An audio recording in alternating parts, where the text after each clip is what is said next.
Nico Horning here with one of the San Francisco Giants play-by-play announcers, Dave Flemming. Day 4 of Radio Row here in San Francisco.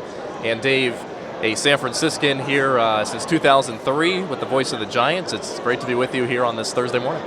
Welcome to my town. Yeah, exactly. It's a pretty good host for the Super Bowl, I think. No doubt. And I was going to start off with that because we just saw the mayor, Daniel Lurie, here of San Francisco. He's been, all over social media, really, improving the city in all standards. And it's just to have this event here in the Bay, the World Cup this summer, after, a national wrap of San Francisco, however you may want to say it. I'm a Northern California native too, so I know how special this place is. What is it like to see all this action going on in the Bay Area right now? Yeah, it makes us proud and happy because it's unfair the way that the city has been portrayed. Now, we have issues. Every place has issues. We still have issues, but we are one of the most beautiful cities in the world. We have great people who are generous and fun and energetic. We have a place that's, a wonderful place to visit with all kinds of stuff to do.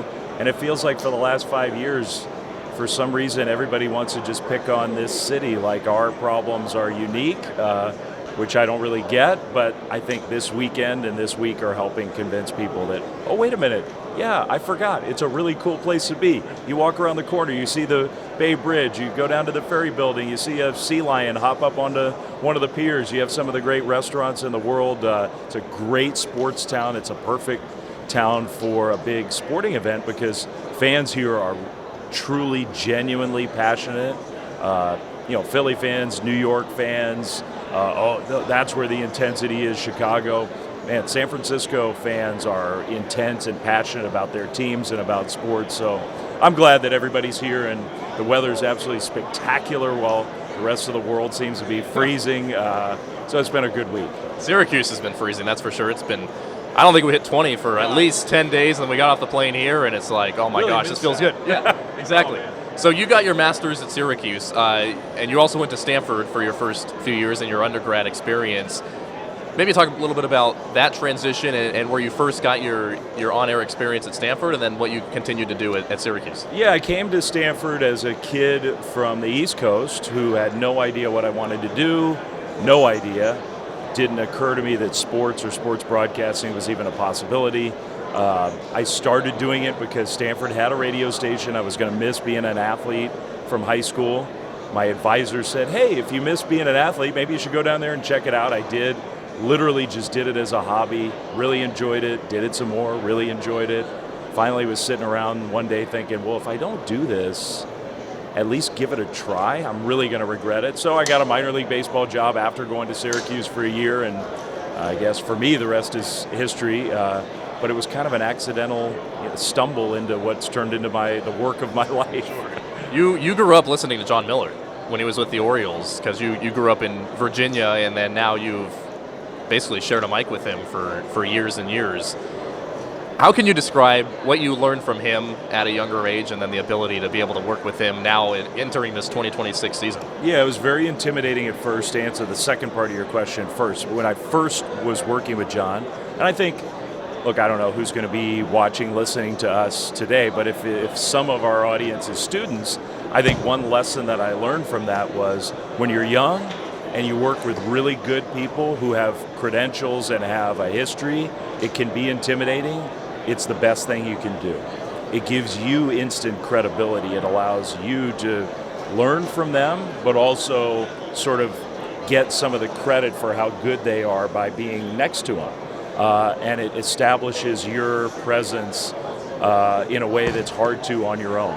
And I think that's a big part of what happened to me with the Giants was John and Mike and Dwayne, Mike Krukow, Dwayne Kuiper are super established, very popular people, and because I was with them, everybody else was like, oh, they like him, maybe I'll like him too.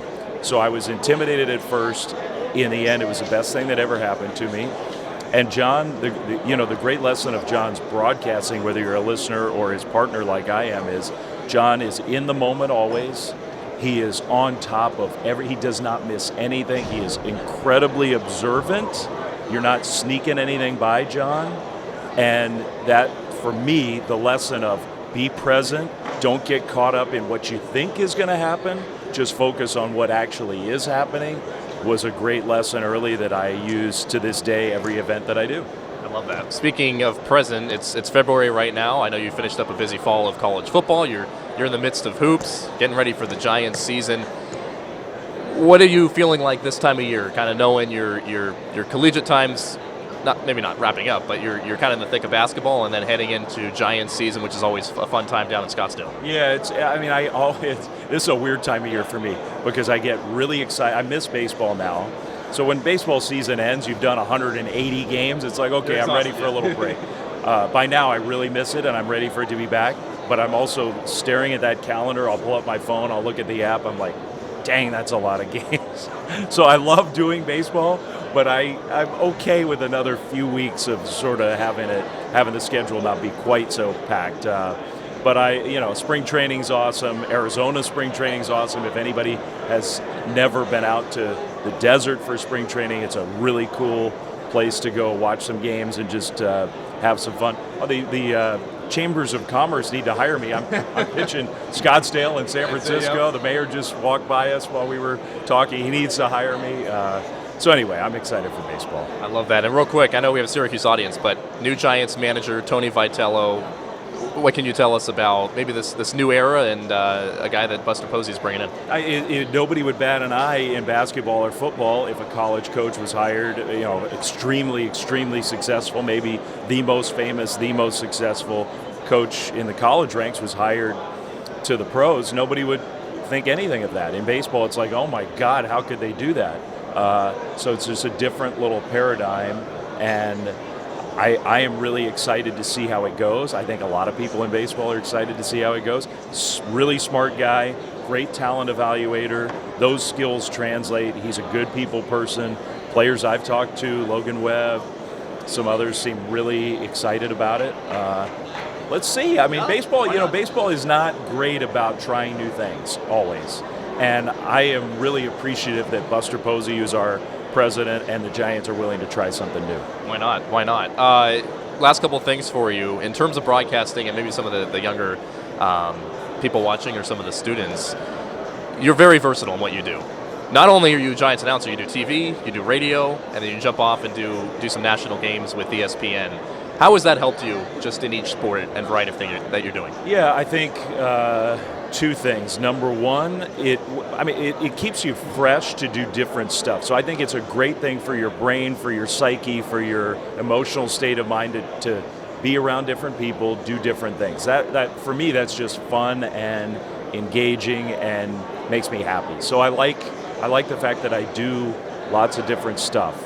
Keeps my brain working in a different way.